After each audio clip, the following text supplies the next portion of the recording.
Recently, I was thinking about this memory that I have from kindergarten, and it's specifically about the milk wagon. So, for those of you who don't know, kindergarten is sort of the first level of schooling in the USA. Some kids go to preschool, which might be when you're like 3 to 5 years old.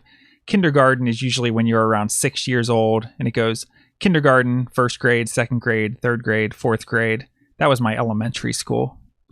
And at my school, there was AM kindergarten and PM kindergarten. So you only had to go for a half day. And I did AM kindergarten, which was probably like 8 a.m. to noon or somewhere in that range.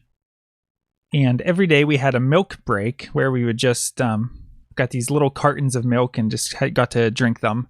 But the way that we determined what kind of milk we wanted that day was there was a big chart hung on the wall, and we each had a name tag that was Velcroed on.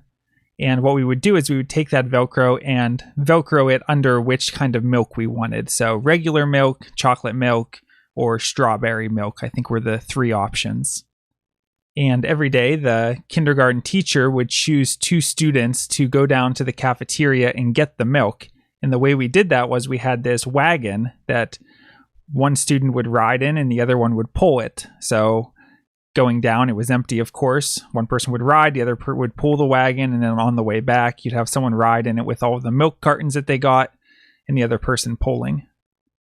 And there was a kid in my class who had a fake leg. And actually, I remember the first day of kindergarten, afterwards, I remember standing outside the house here, where I'm still living, and talking to my grandma on the phone, and she asked how my first day of school went, and I told her, oh, there's a kid with a wooden leg in my class. And I think the kid's name was John. And I remember that one day, me and John were the 2 kids who were going to go get the milk. And when it came to be his turn to pull the wagon, I remember offering to him saying, oh, do you want me to pull it on the way back as well? Thinking because of his leg that maybe he wouldn't be able to as easily pull the wagon. But he told me no, that he wanted to pull the wagon.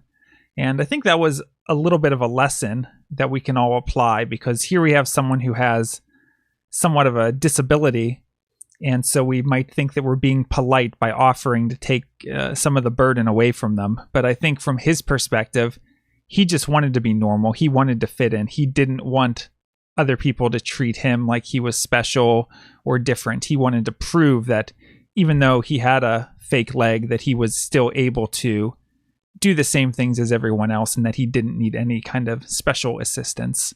So I think that was a lesson that I learned at a young age. And I learned a similar lesson here a couple years ago, where I was hanging out with some older people, and I offered, they were moving their chairs from their car to another spot, and I offered like, oh, would you like me to carry your chair? And the man told me like, no, I got it.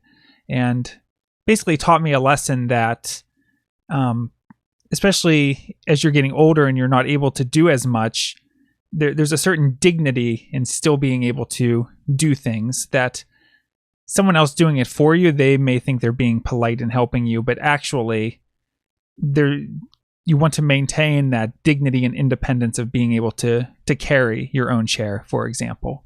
So I think there's these lessons that sometimes we learn early in life, and then we're reminded in other situations later in life.